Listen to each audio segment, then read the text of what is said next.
काशी सोनी लैला स्वर्गा तो मेरे गुरु की काशी सोनी लैला स्वर्गा तो मेरे गुरु की काशी सोनी लैला स्वर्गा तो मेरे गुरु की काशी सोनी मेरे गुरु की काशी सोनी मेरे गुरु की काशी सोनी मेरे गुरु की काशी सोनी मेरे गुरु साझीवालता का संदेश देने वास्ते सानू ये मंच प्रदान किया। ये यात्रा 16 दिन पंजाब च रहेगी, एक अद्धा दिन ये यात्रा जम्मू कश्मीर और अद्धा दिन ये यात्रा हिमाचल च रही है और एक दिन ये यात्रा चंडीगढ़ रहेगी और 10 दिन ये यात्रा हरियाणा प्रांत में रहेगी। और साझीवालता के संदेश को लैके ये यात्रा चल रही है। जिस तरह पिंडों के विच दो शमशान घाट हैं, दो गुरुद्वारे ने, तीन गुरुद्वारे ने और कई मंदिर ने। साझा एक शमशान घाट होना चाहिए, साझा एक मंदिर होना चाहिए पिंड दे विच और साझा एक गुरुद्वारा होना चाहिए जिहड़ा कि साझीवालता का प्रतीक होता है। इस मिशन नूं ਵਧਾਉਂਦੇ ਹੋਏ ਸੰਤਾਂ ਵੱਲੋਂ ਸੰਤਾਂ ਨੂੰ ਬੇਨਤੀ ਕੀਤੀ ਗਈ ਔਰ ਸੰਤਾਂ ਨੇ ਸਾਡੀ ਇਸ ਬੇਨਤੀ ਨੂੰ ਪ੍ਰਵਾਨ ਕੀਤਾ। ਸਾਡੀ 108 ਮੈਂਬਰਾਂ ਦੀ ਸਾਂਝੀਵਾਲਤਾ ਦੀ ਪ੍ਰਬੰਧਕ ਕਮੇਟੀ ਹੈ। ਇਸ ਦਾ ਕਿਸੇ ਵੀ ਸੰਗਠਨ ਨਾਲ ਕੋਈ ਲੈਣਾ ਦੇਣਾ ਨਹੀਂ ਹੈ, ਕਿਸੇ ਪਾਰਟੀ ਨਾਲ ਕੋਈ ਲੈਣਾ ਦੇਣਾ ਨਹੀਂ ਹੈ। ਇਹ ਸਾਂਝੀਵਾਲਤਾ ਦਾ ਇੱਕ ਵੱਖਰਾ ਸੰਗਠਨ ਹੈ। ਸਾਰੇ ਹੀ ਸਮਾਜਾਂ ਦੇ ਵਿੱਚੋਂ संत महात्मा लैके एक संगठन बनाया गया है। हुण मैं विलंब न करता होया महंत परशोत्तम लाल जी महाराज के चरणों च बेनती करांगा कि जो साडा साझीवालता यात्रा का मिशन है, विचार की है, फलसफा है, फिलॉसफी है, इसनूं वो अपने प्रवचनों द्वारा सानू प्रवचन सुना के सानू निहाल करन और संगतां नूं इस साझीवालता यात्रा का मनोरथ दसन।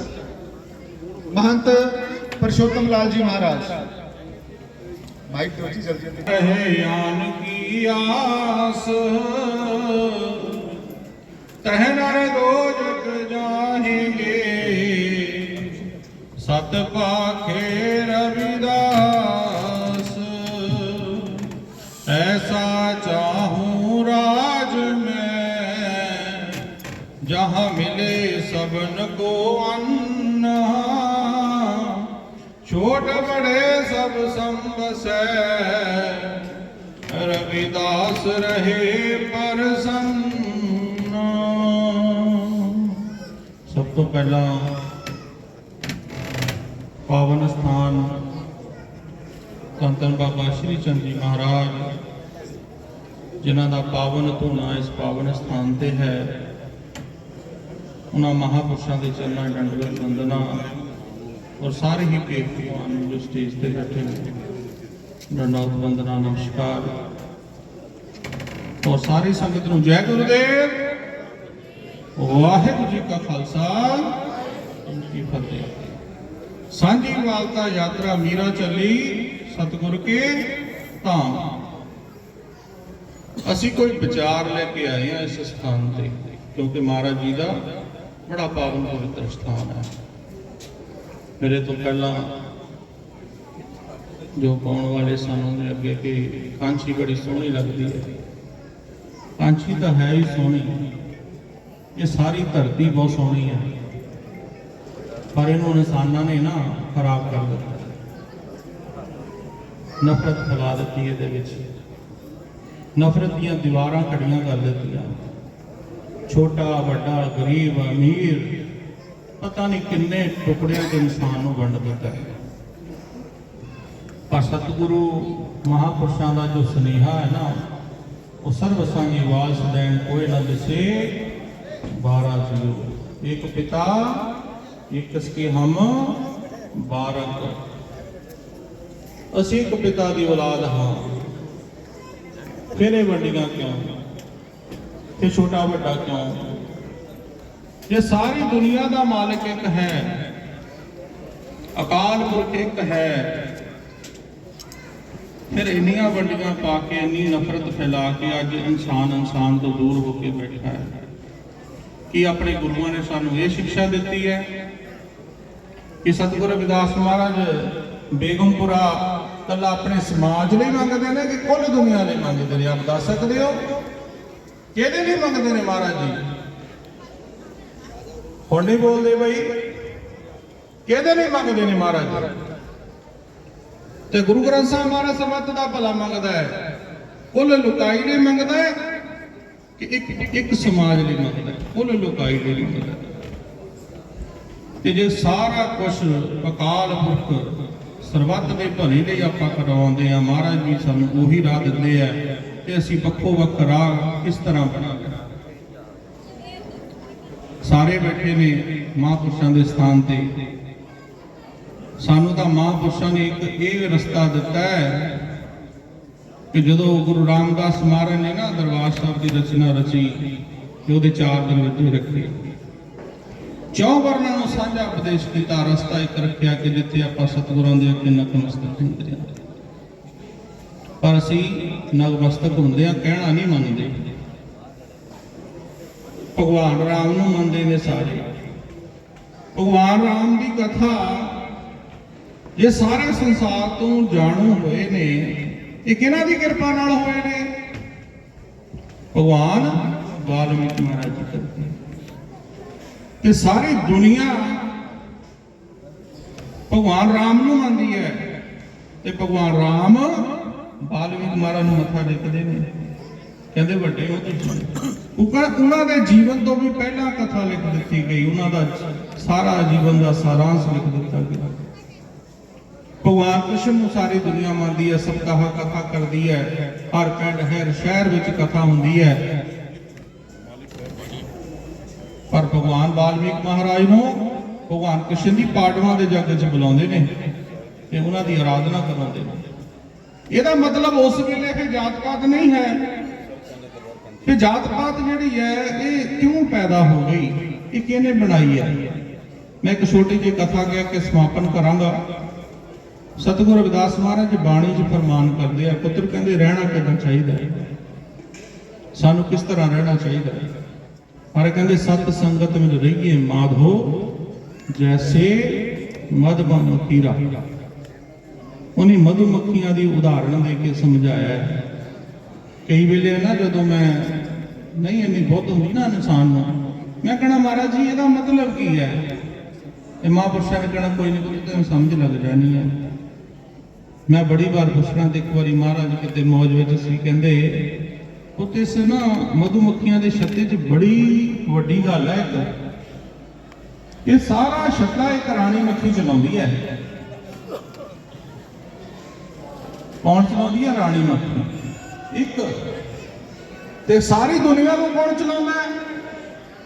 ਇੱਕ।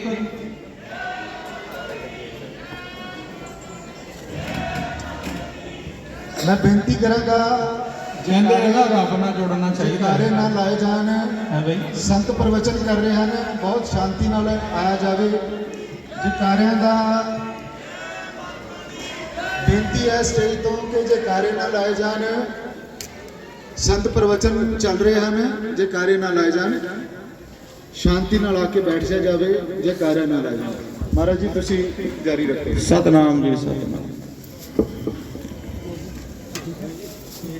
ਸਤਿਗੁਰੂ ਰਵਿਦਾਸ ਮਹਾਰਾਜ ਨੇ ਜਿਹੜੀ ਗੱਲ ਸਮਝਾਉਣੀ ਕੀਤੀ ਹੈ ਨਾ, ਸਾਰੇ ਨੇ ਉਹਨੂੰ ਗੌਰ ਕਰਨਾ ਹੈ। ਹੁਣ ਇੱਕ ਕਥਾ ਤਾਂ ਮੈਂ ਸੁਣਾਣੀ, ਇੱਕ ਹੋਰ ਵੀ ਸੁਣਾਵਾਂਗਾ ਮੈਂ। ਸਹੀ ਗੱਲ। ਸਾਰੇ ਬੈਠਣ ਦੀ ਕਿਰਪਾਲਤਾ ਕਰੋ ਔਰ ਸ਼ਾਂਤੀ ਦੇ ਨਾਲ। ਸਤਿਗੁਰੂ ਰਵਿਦਾਸ ਮਹਾਰਾਜ ਨੇ ਜੋ ਬਾਣੀ 'ਚ ਫਰਮਾਇਆ ਨਾ, ਅੱਜ ਉਹਨੂੰ ਮੰਨਣ ਦੀ ਗੱਲ ਹੈ ਤੇ ਮੰਨਣਾ ਹੈ। ਜਿਹੜੇ ਮੰਨ ਲਿਆ ਉਹ ਪਾਲੇਗਾ।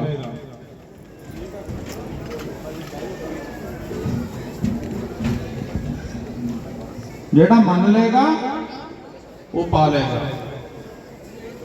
ਸਤਿਗੁਰੂ ਰਵਿਦਾਸ ਮਹਾਰਾਜ ਕਹਿੰਦੇ ਉਹਨੂੰ ਸਾਰੇ ਛੱਤੇ ਨੂੰ ਇੱਕ ਰਾਣੀ ਮੱਖੀ ਚਲਾਉਂਦੀ ਹੈ। ਪਰ ਉਹਦੇ ਵਿੱਚ ਵੀ ਕੰਮ ਵੰਡੇ ਜਾਂਦੇ ਨੇ। ਕੀ ਕੰਮ ਵੰਡਿਆ ਜਾਂਦਾ ਹੈ? ਕਹਿੰਦੇ ਇੱਕ ਮੱਖੀਆਂ ਨੇ ਜੋ 6 ਕਿਲੋਮੀਟਰ ਦਾ ਸਫ਼ਰ ਤੈਅ ਕਰਦੀਆਂ ਨੇ ਤੇ ਸ਼ਹਿਦ ਇਕੱਠਾ ਕਰਦੀਆਂ ਨੇ, ਤੇ ਇੱਕ ਮੱਖੀਆਂ ਨੇ ਜੋ ਬੱਚਿਆਂ ਦਾ ਪਾਲਣ ਪੋਸ਼ਣ ਕਰਦੀਆਂ ਨੇ, ਤੇ ਇੱਕ ਮੱਖੀਆਂ ਨੇ ਜੇ ਕਦੇ ਦੁਸ਼ਮਣ ਆ ਜਾਏ ਨਾ ਉਹ ਇਕੱਠੀਆਂ ਹੋ ਕੇ ਪੈ ਜਾਂਦੀਆਂ ਉਹਨੂੰ। ਧਿਆਨ ਇੱਧਰ ਕਰੋ ਭਾਈ, ਇਕੱਠੀਆਂ ਹੋ ਕੇ ਪੈ ਜਾਂਦੀਆਂ ਨੇ। ਪਰ ਉਹਦੇ ਵਿੱਚ ਨਖੱਟੂ ਮੱਖੀਆਂ ਵੀ ਆ ਜਿਹਨਾਂ ਦਾ ਕੰਮ ਪਤਾ ਕੀ ਹੈ? ਜਿਹੜਾ ਸ਼ਹਿਦ ਇਕੱਠਾ ਹੋ ਜਾਂਦਾ ਹੈ ਉਹਨੂੰ ਖਾ ਲੈਂਦੀਆਂ ਨੇ ਤੇ ਮੱਖੀਆਂ ਨੂੰ ਲੜਾ ਦਿੰਦੀਆਂ। ਜਿਸ ਤਰ੍ਹਾਂ ਅੱਜ ਸਮਾਜ ਵਿੱਚ ਨਖੱਟੂ ਮੱਖੀਆਂ ਆਈਆਂ, ਇਹਨੂੰ ਪਛਾਣਨ ਦੀ ਲੋੜ ਹੈ। ਆਪਾਂ ਰੱਬ ਨਾਲ ਜੁੜਨਾ, ਇੱਕ ਅਕਾਲ ਨਾਲ। ਅੱਜ ਜਿੰਨੇ ਮਹਾਂਪੁਰਸ਼ ਇੱਥੇ ਬੈਠੇ ਨੇ ਨਾ, ਕੋਈ ਵੀ ਰੱਬ ਨਹੀਂ ਹੈਗਾ, ਰੱਬ ਇੱਕੋ ਹੀ ਆ ਸਾਡਾ। ਸਾਡੇ ਤਾਂ ਹਜੇ ਪੇਪਰ ਪੈਣੇ ਆ ਭਰਾਵਾ, ਹਰੇ ਪਾਸ ਹੋਣਾ ਕਿ ਫੇਲ ਹੋਣਾ। ਜਿੱਦਾਂ ਤੁਹਾਡੀਆਂ ਕਲਾਸਾਂ ਨਾ, ਉਸੇ ਤਰ੍ਹਾਂ ਸਾਧੂਆਂ ਦੀਆਂ ਵੀ ਕਲਾਸਾਂ ਨੇ। ਤੇ ਜਿਹੜੇ ਰੱਬ ਨਾਲ ਜੁੜ ਗਏ ਨਾ, ਉਹਨਾਂ ਨੇ ਆਪਣੇ ਆਪ ਨੂੰ ਪਤਾ ਕੀ ਕਿਹਾ? ਕਹਿੰਦੇ ਹਮ ਸਰ ਦੀਨ ਦਿਆਲ ਨਾ ਤੁਮ ਸਰ। ਰੱਬ ਨਾਲ ਜੁੜੇ ਨੇ ਸਤਿਗੁਰੂ ਰਵਿਦਾਸ ਮਹਾਰਾਜ। ਦੁਨੀਆ ਰੱਬ ਕਹਿ ਕੇ ਪੂਜਦੀ ਹੈ, ਤੇ ਉਹ ਅਕਾਲ ਪੁਰਖ ਨੂੰ ਕੀ ਕਹਿੰਦੇ? ਕਹਿੰਦੇ ਹਮ ਸਰ ਦੀਨ ਦਿਆਲ ਨਾ ਤੁਮ ਸਰ। ਅਪਪਤੀ ਆ ਗਿਆ ਕੀਜੈ ਬਚਨੀ ਤੋਰ ਮੋਰ ਮਨ ਮਾਨੈ ਜਨ ਕੋ ਪੂਰਨ ਦੀਜੈ। न जाने को। परम आदरणीय मंचस्थ सभी पूज्य संत चरण, सामाजिक समरसता यात्रा के अधिकारी पदाधिकारी कार्यकर्ता वृंद, आप हम परमपिता परमात्मा के संतान। हम दुनिया में किसी के पास भी जाते हैं, अपना दुख दूर करने जाते हैं या उसका दुख दूर करने जाते हैं? सोच लो, आज तक जितनी जिंदगी बीती है किसी की भी, चाहे गृहस्थी के नाते चाहे महात्मा के नाते, गुरु ने चेला बनाया अपने फायदे के लिए बनाया या चेले के फायदे के लिए बनाया? सोचो। हम गृहस्थ बन करके बच्चे को पालन कर रहे हैं, बच्चों के लिए कर रहे हैं कि अपने लिए कर रहे हैं? किसकी खुशी के लिए? सोचने वाली बात है ना। सवेरे से लेकर के शाम तक भागो भागो, समय नहीं है। जन्म से लेकर के मरने तक भागो भागो, समय नहीं है। किस लिए भागो भैया? चाहिए क्या? इन सब को करते हुए हमारे अंदर किस चीज की इच्छा है?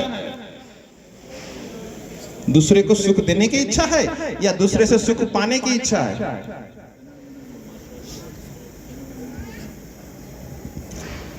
अगर सब दूसरे से सुख पाना चाहेंगे, देगा कौन? कौन किसको देगा? अगर दाता कोई नहीं होगा तो भिखारी को कोई दे सकता है क्या? सब परिवार के अंदर एक दूसरे को बता रहे हैं, मैं तो तेरे लिए ही सब कुछ कर रहा हूं, है ना? मैंने गलत तो नहीं बोला? मेरा परिवार नहीं है, तो जो परिवार मेरे पास आते हैं ना, वो यही बताते हैं कि मेरे को बच्चा बोल रहा है, हम तो पापा तुम्हारे लिए जी रहे हैं, पति बोल रहा है मैं तो तेरे लिए सब कुछ कर रहा हूँ, पत्नी बोल रही है कि मतलब मेरा जीवन, आगे ना बोलूं तो अच्छा है ना? तो हमारा क्या जीवन का तेरे लिए? अब हर कोई बोल रहा है कि तेरे लिए। जैसे ही खुद को थोड़ा सा कष्ट होता है, दूसरे के सुख के लिए अगर खुद को थोड़ा कष्ट हो जाए, फिर पता चलता है ना, तो तू अपना रास्ता देख, मैं अपना रास्ता देखता हूं। इस संसार में कोई भी प्राणी नहीं है जो आपके सुख के लिए कुछ करता हो। अगर कुछ करता है, ऐसा कोई है, तो वह सचमुच के भगवान का भक्त है। वो सचमुच भक्त है, क्योंकि परमपिता। इस प्रकार से जितने भी आध्यात्मिक जगत के जिज्ञासु हैं, वो मानसिक स्वरूप से बिना किसी भेदभाव के द्वैत भाव को समाप्त करते हुए एक साथ चलते हैं। इसका विशिष्ट उदाहरण श्री गुरु ग्रंथ साहब महाराज के स्वरूप में हमारे सामने है। जयदेव जी महाराज का जन्म बंगाल में होता है। सदगुरु कबीर साहब का जन्म और श्री गुरु रविदास जी महाराज काशी वाराणसी में प्रकट हुए, अवतरित हुए। बाबा फरीद साहब पाकपट्टन में अवतरित हुए। तो इन महापुरुषों के अलग अलग स्थान पर अवतरित होने के बाद भी, अलग अलग भाषा शैली होने के बाद भी सबके विचार समान है। उसके पीछे क्या कारण है? क्योंकि ईश्वर एक है, ईश्वर दो तीन नहीं है। कबीर साहब को मानने वालों का ईश्वर अलग है, राम जी को मानने वालों का ईश्वर अलग है। ईश्वर तो एक है ना। वेद भगवान कहते हैं नाना पंचा विद्यते अनाय। इस संसार में अनेकों पंथ हैं, लेकिन गुरु में वो विगच्छेत, गुरु के द्वारा ही उसकी प्राप्ति हो सकती है। अब मीरा जी जो आध्यात्मिक जगत की वो उत्कर्ष विभूति हैं, जिन्होंने ऐसी प्रचंड भक्ति की, जिन्होंने भक्ति कोई कहीं लुक छुप कर नहीं की। गोस्वामी नाभादास जी ने भक्तमाल में लिखा है कि मीरा जी ने ऐसी भक्ति की, भगति निशान बजाए है। डंके की चोट पर मीरा ने भक्ति की। सदगुरु रविदास जी महाराज को उस समय समाज के अंदर गुरु स्वीकार करना इतना सरल नहीं था, लेकिन हमारे महापुरुषों ने कहा है कामी क्रोधी आलसी इनते भगति न होए, भगति करे कोई सूरमा जाति वर्ण कुल खोए। ये भक्ति का मार्ग बहुत मुश्किल है महाराज। जो तो प्रेम खेलन का चाओ, सिर तर तली गली मेरी आओ। इत मार्ग टायर तरी जय, सिर दीजय कान न कीजय। ये खन्ने और तिखी है, ये बहुत मुश्किल मार्ग है। हमारे यहाँ कहा गया कि आशिक आशिक हर कोई कहता, सिर टेढ़ी पगड़ी करके और सिर तो पड़े प्रेम दा डेरा, सब बड़े होंदे डर के। बहुत मुश्किल मार्ग है। लेकिन हमारे समाज के अंदर जो बुराइयां आई, क्योंकि हम बहुत लंबे समय में पराधीन रहे हैं, हम मुगलों के अधीन रहे, हमने अफगानों के अधीन रहे, हम अंग्रेजों के अधीन रहे। और गोस्वामी तुलसीदास जी महाराज कहते हैं कि पराधीन सपने सुख नाही। जब व्यक्ति किसी के अधीनता में होता है ना, तो उसका स्वतंत्र विचार समाप्त हो जाता है। उसके खाने पर भी उसका असर पड़ेगा, उसके पहनने पर भी उसका असर पड़ेगा, उसके रीति रिवाज पर भी उसका असर पड़ेगा। और अगर आपने इसका कोई जीवंत उदाहरण देखना है तो अफगानिस्तान और पाकिस्तान के अंदर जो गैर मुस्लिम रह रहे हैं, उनको आप देख सकते हैं कि पराधीनता की अवस्था कैसी होती है। उनका स्वरूप, उनका वेश इस बात का स्पष्ट उदाहरण है महाराज। और हमने तो शताब्दियों तक गुलामी झेली है। तो ये जाति पाति की व्यवस्था हमारी वैदिक, हमारी सनातन सभ्यता नहीं है। हमारे राम तो निषाद राज के साथ विद्यालय में पढ़ते हैं। हमारे राम तो जिसके यहाँ जाने से लोगों को आपत्ति थी, भगवान उस शबरी के यहाँ जाके बेर खाते झूठे। शबरी कहती मैं अधम नारी हूं, लेकिन भगवान कहते हैं कि मेरे यहाँ जाति और पाति का कोई महत्व नहीं है। मैं तो एक भक्ति का नाता मानता हूं, मानो एक भगत के नाता।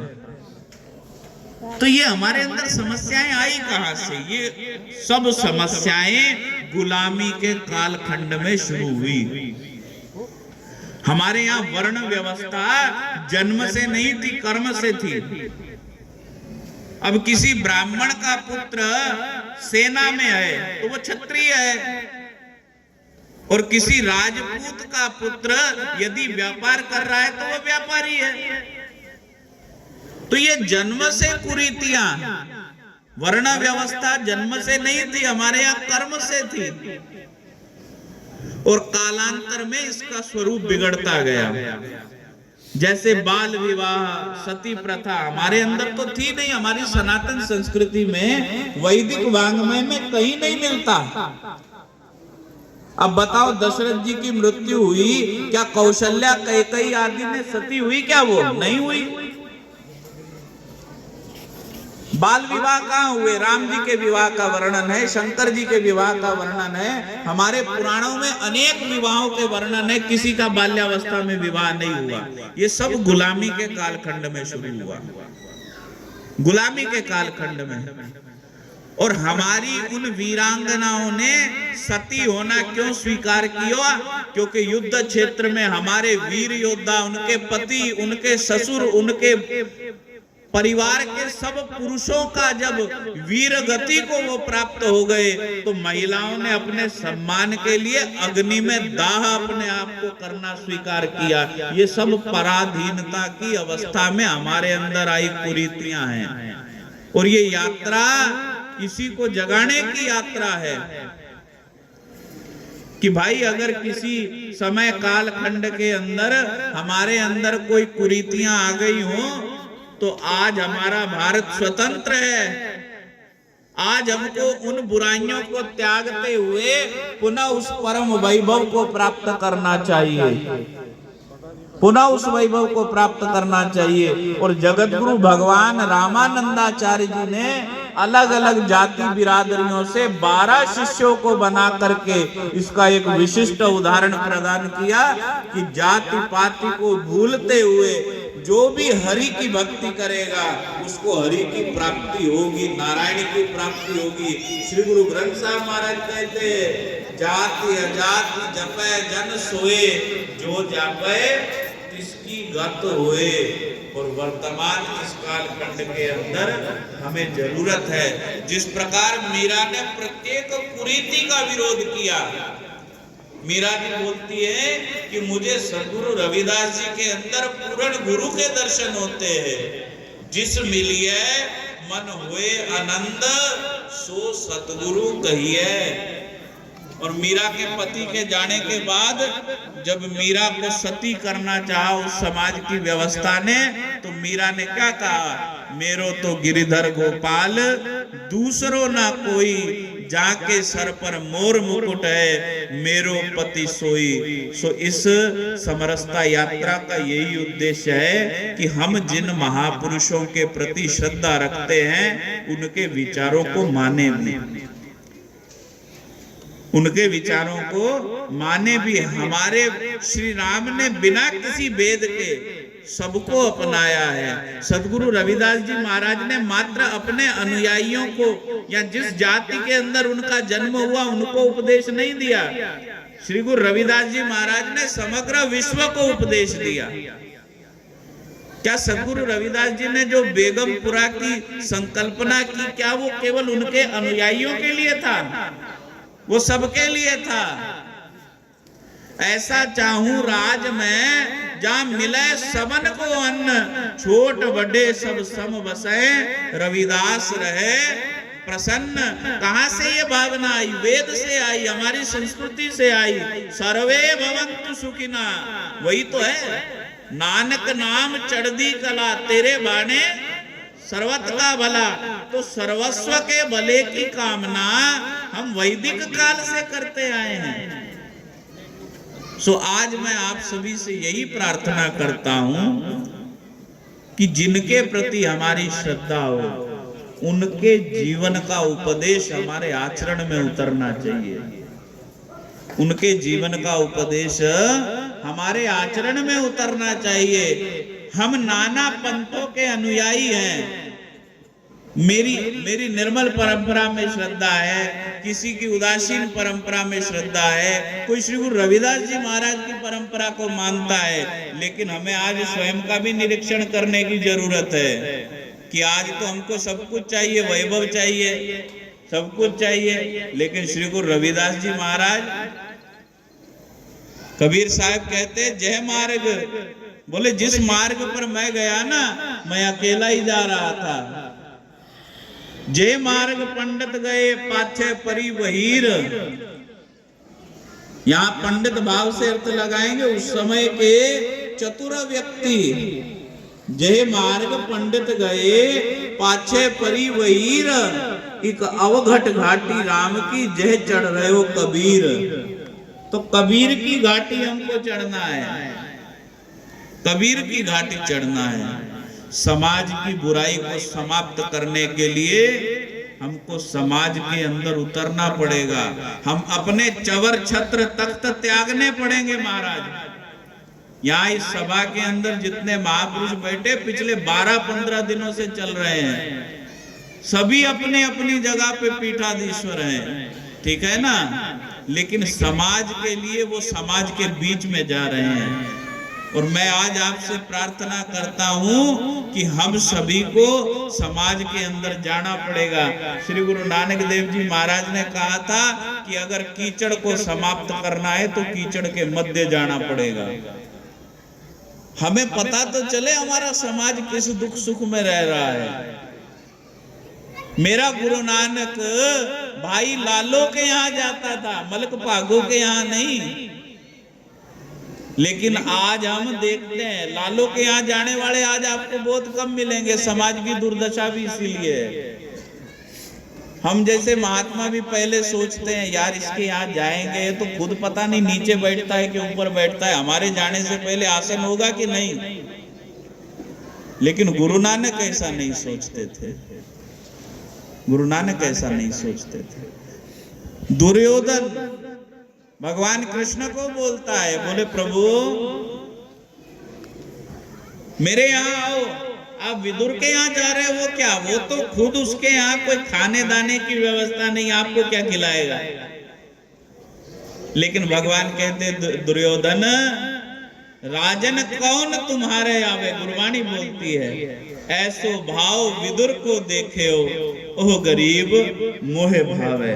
वो गरीब मुझे अच्छा लगता है। तो मैं अभी हमारे पास बड़े अनेक महान प्रतिष्ठित महात्मा इस सभा में बैठे हैं, तो मैं कहता हूं कि जिनकी परंपरा का वहन कर रहे हैं, उनके सिद्धांत, उनकी जीवनचर्या, उनका उपदेश हमारे जीवन का भाग बने, हमारे जीवन का अंग बने। जगतगुरु भगवान शंकराचार्य जी ने इस संसार के उद्धार के लिए पूरे भारत